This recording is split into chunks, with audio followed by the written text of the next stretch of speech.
और यह भारत के उन 10 करोड़ लोगों के लिए बहुत ही बड़ी खबर है जिन्होंने किसी न किसी क्रिप्टो करेंसी में अपना पैसा निवेश किया हुआ है। यह खबर देखकर आज रात उन तमाम लोगों को नींद नहीं आएगी जिन्होंने क्रिप्टो करेंसी में अपना पैसा यह सोचकर लगा दिया था कि वो रातों रात अमीर बनना चाहते हैं, क्योंकि भारत सरकार जल्द ही क्रिप्टो करेंसीज पर पूरी तरह से प्रतिबंध लगाने वाली है।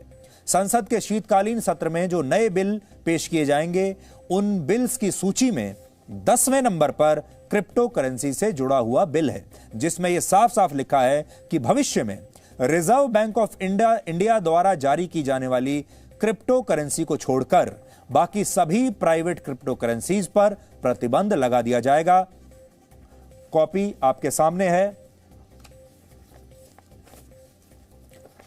अगर नोटबंदी की तरह देश में क्रिप्टो करेंसी बंदी हो गई तो उन करोड़ों लोगों द्वारा निवेश किए गए करीब 70,000 करोड़ रुपए का क्या होगा, ये आज हम आपको बताने वाले हैं। और आज मैं इस समय मेरे हाथ में उन प्रस्तावित कानूनों की एक सूची है जिन्हें 29 तारीख से शुरू हो रहे संसद के शीतकालीन सत्र में पेश किया जाएगा। और इसमें मैं आपको पढ़कर बताता हूं, इसमें 10वें नंबर पर जो बिल है उसके बारे में आप जान लीजिए, क्योंकि क्रिप्टो करेंसी को लेकर यही बिल संसद में पेश किया जाएगा। देखिए, उसकी एक कॉपी आपकी स्क्रीन पर भी है, मैं आपको यहां पढ़कर बता देता हूं। इस बिल का नाम है the crypto currency and regulation of official digital currency bill 2021। और इसमें लिखा है कि रिजर्व बैंक ऑफ इंडिया की ऑफिशियल डिजिटल करेंसी के लिए एक फ्रेमवर्क तैयार किया जाएगा। और इस बिल का उद्देश्य भारत में सभी प्राइवेट क्रिप्टो करेंसीज को प्रतिबंधित करना भी है।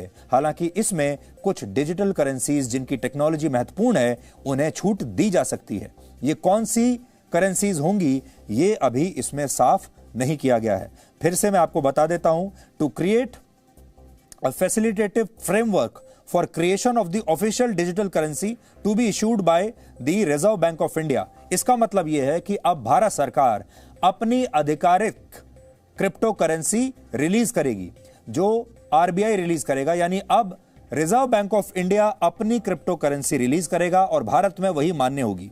फिर लिखा है, the bill also seeks to prohibit all private cryptocurrencies in India. However, it allows for certain exceptions to promote the underlying technology of cryptocurrency and its uses. लेकिन एक बात इसमें स्पष्ट है कि अगर यह बिल कानून बन गया तो भारत में क्रिप्टो करेंसी का बाजार हमेशा के लिए बदल जाएगा। तो एक बहुत बड़ी बात है। और इस बिल से जो संकेत हमें मिल रहा है वो ये है कि अब आरबीआई अपनी क्रिप्टो करेंसी ला सकता है और भारत में वही क्रिप्टो करेंसी मान्य होगी। बाकी जितनी भी प्राइवेट क्रिप्टो करेंसीज हैं उन पर प्रतिबंध लग जाएगा। अब भारत में जितने लोगों ने भी क्रिप्टो करेंसी में निवेश किया है वो भारत की आबादी का लगभग 8% हिस्सा है। सोचिए, 8% हिस्सा भारत का ऐसा है जिन्होंने क्रिप्टो करेंसी में पैसा लगाया है। और इन लोगों ने कुल मिलाकर अपने 70,000 करोड़ रुपए इस समय एक ऐसी डिजिटल करेंसी के रूप में दांव पर लगाए हुए हैं जिसे अभी तक भारत में मान्यता भी नहीं मिली है और जिस पर अब सरकार प्रतिबंध लगाने वाली है। यानी एक बहुत बड़ा जुआ खेला लोगों ने, एक लॉटरी की तरह इसे लिया, यह सोचकर कि वो रातों रात अमीर बन जाएंगे। और बहुत सारे लोग रातों रात लखपति भी बने हैं, करोड़पति भी बने हैं, लेकिन आज ही रात ऐसा लगता है कि वो अब कंगाल भी हो जाएंगे। पूरी दुनिया में क्रिप्टो करेंसी का इस्तेमाल करने के मामले में भारत के लोग सबसे आगे हैं, क्योंकि इसमें गेन्स जो हैं वो सबसे ज्यादा हैं।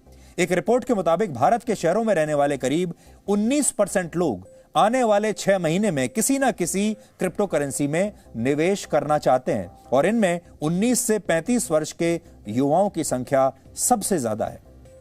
ये वो युवा हैं जो रातों रात अमीर बनने के लालच में क्रिप्टो करेंसी पर लॉटरियों की तरह दांव लगा रहे हैं।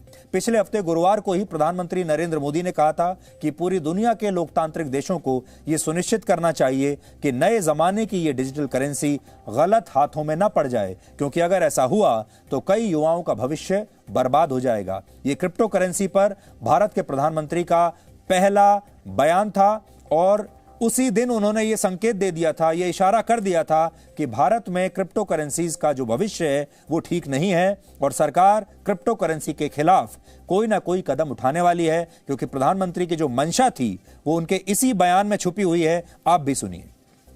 To create standards and norms for data governance and for cross border flow that protect and secure data. Take cryptocurrency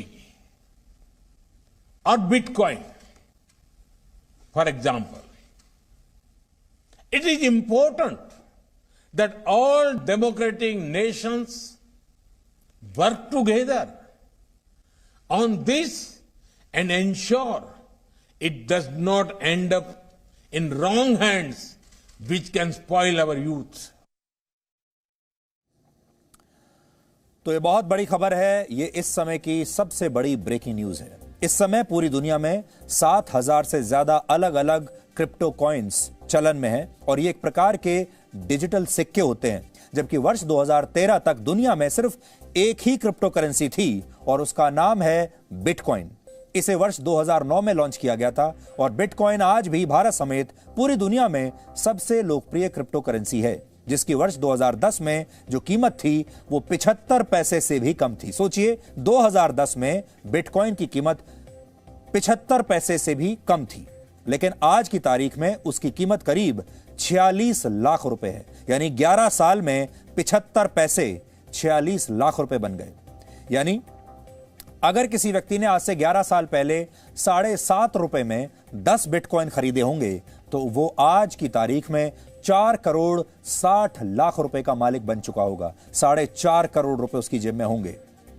crypto currencies के दाम बढ़ते भी बहुत तेजी से हैं और घटते भी बहुत तेजी से हैं, लेकिन जल्दी अमीर बनने की चाहत में ज्यादातर युवा ये जोखिम उठाने के लिए तैयार रहते हैं। यहां हम एक बात स्पष्ट कर देना चाहते हैं कि हम ना तो क्रिप्टो के समर्थन में हैं, ना ही हम इसके खिलाफ हैं। हम सिर्फ इससे संबंधित सभी तथ्य आपके सामने आज रख रहे हैं और आपको सावधान करने की कोशिश कर रहे हैं। क्रिप्टो करेंसी एक डिजिटल या वर्चुअल करेंसी होती है जिसका निर्माण क्रिप्टोग्राफी की मदद से होता है। आमतौर पर जब आप किसी सामान्य करेंसी जैसे रुपए या डॉलर्स में कोई लेन देन करते हैं तो ये लेन देन जो होता है, ट्रांजैक्शन होता है, ये किसी बैंक के जरिए होता है। आपके बैंक अकाउंट में कितना पैसा है, आपने कितना पैसा निकाला, कहां खर्च किया, क्या खरीदा, ये सब कुछ आपके बैंक को पता होता है। अगर आपके बैंक अकाउंट में पैसा नहीं होता तो आप कोई ट्रांजैक्शन भी नहीं कर पाते और जो लेन देन आप कर पाते हैं उसके बदले में या तो आप सरकारों को टैक्स चुकाते हैं या फिर बैंक्स को उनकी फीस देते हैं। लेकिन क्रिप्टो करेंसी से होने वाले लेन देन पर ना तो किसी सरकार का कोई नियंत्रण है और ना ही किसी बैंक का कोई नियंत्रण है और ना ही आपको कोई टैक्स देना है, ना ही आपको कोई फीस देनी है।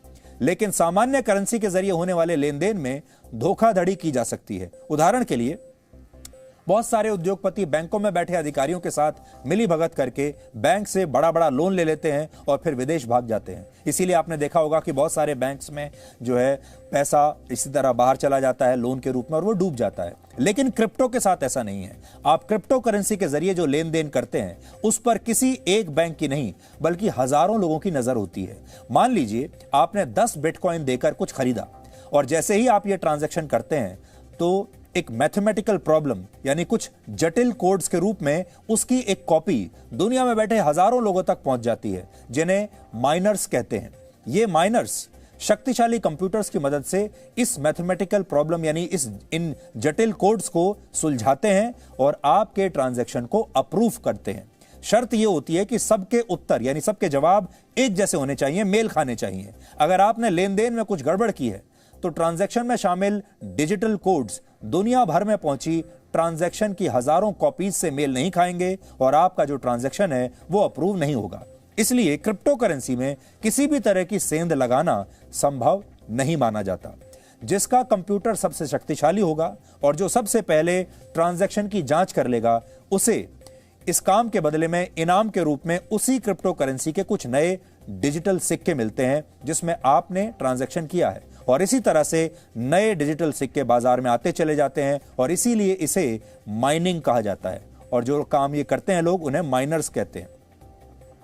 ये पूरी प्रक्रिया ब्लॉकचेन टेक्नोलॉजी पर आधारित होती है, जिसका आविष्कार तो वैसे 1991 में ही कर लिया गया था, लेकिन इसका सही इस्तेमाल पहली बार वर्ष 2009 में सातोशी नाकामोटो ने किया था, जिन्हें दुनिया की पहली क्रिप्टो करेंसी बिटकॉइन का जनक माना जाता है। लेकिन सातोशी नाकामोटो कौन है, यह आज तक किसी को पता नहीं है। खैर, अब तक आप ये समझ चुके होंगे कि क्रिप्टो करेंसी कैसे काम करती है, लेकिन अब ये समझिए कि इसके दाम इतनी तेजी से ऊपर क्यों जाते हैं और नीचे भी क्यों आते हैं। ब्लॉकचेन टेक्नोलॉजी एक ऐसे एल्गोरिथम पर काम करती है जिसकी वजह से हर बार सिर्फ एक सीमित संख्या में ही नए कॉइन्स माइन किए जा सकते हैं। इसलिए कितनी करेंसी बाजार में आएगी ये पहले से पता होता है, निश्चित होता है, निर्धारित होता है। उदाहरण के लिए अब तक 90% बिटकॉइन माइन किए जा चुके हैं। लोग अक्सर उस चीज को ज्यादा खरीदते हैं जो भविष्य में दुर्लभ हो सकती है, और क्रिप्टो करेंसी के दाम एकदम से बढ़ने की ये एक बहुत बड़ी वजह है, क्योंकि ये दुर्लभ है, कम है। इसके अलावा ये पूरी मार्केट स्पेकुलेशन यानी अनुमान, एक तरह की सट्टेबाजी पर आधारित है। इसलिए जब दुनिया का कोई बड़ा उद्योगपति अचानक से किसी क्रिप्टो करेंसी में पैसा लगा देता है, या उसकी तारीफ में कोई बयान दे देता है, या किसी सरकार की तरफ से कोई ऐसा फेवरेबल बयान आ जाता है, तो क्रिप्टो करेंसी के दाम अचानक से आसमान छूने लगते हैं। मान लीजिए अपने इसी भाषण में प्रधानमंत्री नरेंद्र मोदी ने क्रिप्टो करेंसी के बारे में कोई ऐसा बयान दे दिया होता जिसे हम उसके पक्ष में मानते, तो अब तक क्रिप्टो करेंसी का जो भाव है वो आसमान छू चुका होता। ऐसे ही जब किसी क्रिप्टो करेंसी का इस्तेमाल ज्यादा से ज्यादा लेन देन में होने लगता है, यानी वो बहुत चलन में आ जाती है और लोग रोजमर्रा का सामान भी इससे खरीदने लगते हैं, तो उसका चलन बढ़ जाता है और उसकी कीमत भी फिर बढ़ने लगती है। लेकिन दुनिया में बहुत सारे लोग ऐसे भी हैं जिन्होंने बड़ी संख्या में क्रिप्टो करेंसी खरीद रखी है। जब ये लोग अचानक से अपनी क्रिप्टो करेंसी बेचने लगते हैं, वैसे ही जैसे आप स्टॉक मार्केट में अपने शेयर जैसे ही बेचने लगते हैं, तो कई बार मार्केट क्रैश कर जाता है। इसके अलावा अन्य कारणों से भी ऐसा होता है। उदाहरण के लिए चीन ने हाल ही में क्रिप्टो करेंसी की माइनिंग पर पूरी तरह से प्रतिबंध लगा दिया है, और यह खबर आते ही दुनिया भर में क्रिप्टो करेंसी की कीमतें तेजी से गिरने लगी हैं। पूरी दुनिया में क्रिप्टो इस्तेमाल करने वालों की संख्या 30 करोड़ से ज्यादा है, और यह संख्या अमेरिका की आबादी से बस थोड़ी सी ही कम है। अमेरिका की आबादी 35 करोड़ के आसपास है और यह 30 करोड़ है। पूरी दुनिया में इस समय 75 लाख करोड़ रुपए की क्रिप्टो करेंसी चलन में है, और यह इस समय दुनिया की 5वीं सबसे बड़ी करेंसी बन गई है। क्रिप्टो के अपने खतरे भी हैं। भारत में क्रिप्टो को अभी तक मान्यता नहीं मिली है, लेकिन भारत में इस समय कम से कम 10 क्रिप्टो एक्सचेंजेस काम कर रहे हैं। ये एक तरह के डिजिटल वॉलेट होते हैं जिसमें आप भारतीय रुपयों में कुछ पैसा जमा करते हैं और फिर इनसे क्रिप्टो करेंसी खरीदते हैं, और इन्हीं एक्सचेंजेस पर आप क्रिप्टो करेंसी को बेच भी सकते हैं। इससे आपको जो भी नुकसान या फायदा होता है, आप वो रकम अपने बैंक अकाउंट या यूपीआई आधारित किसी डिजिटल वॉलेट में ट्रांसफर भी कर सकते हैं। लेकिन भारत में बहुत सारे बैंक और डिजिटल पेमेंट कंपनियां क्रिप्टो में लेन देन की इजाजत नहीं देती। अभी भारत में इसे नियंत्रित करने को लेकर कोई कानून नहीं है, और जैसे आज आप सोना खरीदते हैं और उस पर सरकार का नियंत्रण नहीं है, ठीक वैसे ही आप कह सकते हैं कि भारत में क्रिप्टो करेंसी भी अभी एक मुद्रा नहीं है, बल्कि एक संपत्ति है जिसमें लोग निवेश कर रहे हैं। लेकिन अब भारत सरकार ने यह ऐलान कर दिया है कि अब इस पर एक नया कानून आने वाला है और इन पर प्रतिबंध लग जाएगा। वर्ष 2018 में रिजर्व बैंक ऑफ इंडिया ने इस पर पूरी तरह से प्रतिबंध लगा दिया था, लेकिन वर्ष 2020 में सुप्रीम कोर्ट ने इस प्रतिबंध को हटा दिया, और इसी वजह से पिछले 2 वर्षों में भारत में बड़ी संख्या में लोग क्रिप्टो खरीदने लगे। आपने मीडिया में भी देखा होगा, अखबारों में भी देखा होगा कि अलग अलग जो क्रिप्टो करेंसी की कंपनियां हैं उनके लगातार विज्ञापन आने लगे थे। टीवी पर भी आप देखते होंगे कि बहुत सारे विज्ञापन अब आते हैं जिनमें आपसे कहा जाता है, बड़े बड़े एक्टर्स आते हैं, बड़े बड़े सेलिब्रिटीज उनके विज्ञापनों में आते हैं और आपसे कहते हैं कि अगर आप रातों रात अमीर बनना चाहते हैं तो क्रिप्टो करेंसी खरीद लीजिए, और इनकी कीमतें भी इसीलिए बढ़ने लगी। लेकिन हमने आपको क्रिप्टो करेंसी के बारे में जानकारी तो आज बहुत सारी दे दी, लेकिन अब ये जानकारी आपके किसी काम नहीं आएगी, और क्योंकि अब यह स्पष्ट हो गया है कि प्राइवेट क्रिप्टो करेंसीज पर भारत में बैन लगने वाला है। क्रिप्टो करेंसी इसलिए भी खतरनाक है क्योंकि जिन डिजिटल एक्सचेंजेस पर इसका इस्तेमाल होता है उन्हें हैक किया जा सकता है, हैक करना संभव है। यानी आपका पूरा पैसा एक ही झटके में अपराधियों के हाथ लग सकता है, हैकर्स लेकर भाग सकते हैं। ड्रग्स के डीलर्स और दूसरे साइबर अपराधी भी अब क्रिप्टो में ही लेन देन करने लगे हैं, और मनी लॉन्ड्रिंग में भी इसका इस्तेमाल होने लगा है, आतंकवाद में भी इसका इस्तेमाल होने लगा है। यानी दुनिया में जितने भी गैर कानूनी गतिविधियां हो रही हैं, अब उनमें क्रिप्टो का इस्तेमाल होने लगा है, क्योंकि इस पर किसी बैंक और सरकार का नियंत्रण नहीं है और इनकी जांच करना लगभग असंभव है।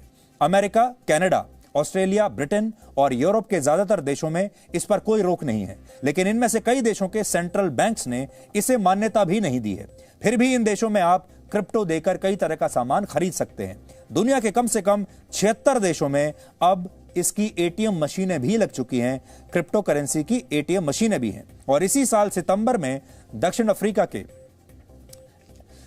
एल सल्वाडोर जो है वो क्रिप्टो को पूरी तरह से कानूनी मान्यता देने वाला दुनिया का पहला देश बन गया था। लेकिन चीन, Turkey, Egypt, Iran, Iraq, Colombia, Indonesia और रशिया समेत कई देश ऐसे हैं जहां क्रिप्टो का इस्तेमाल पूरी तरह से गैर कानूनी है। चीन और टर्की में क्रिप्टो खरीदने वालों पर एंटी मनी लॉन्ड्रिंग कानून के तहत कार्रवाई भी की जा सकती है और अब ऐसा लगता है कि भारत में भी यही होने वाला है।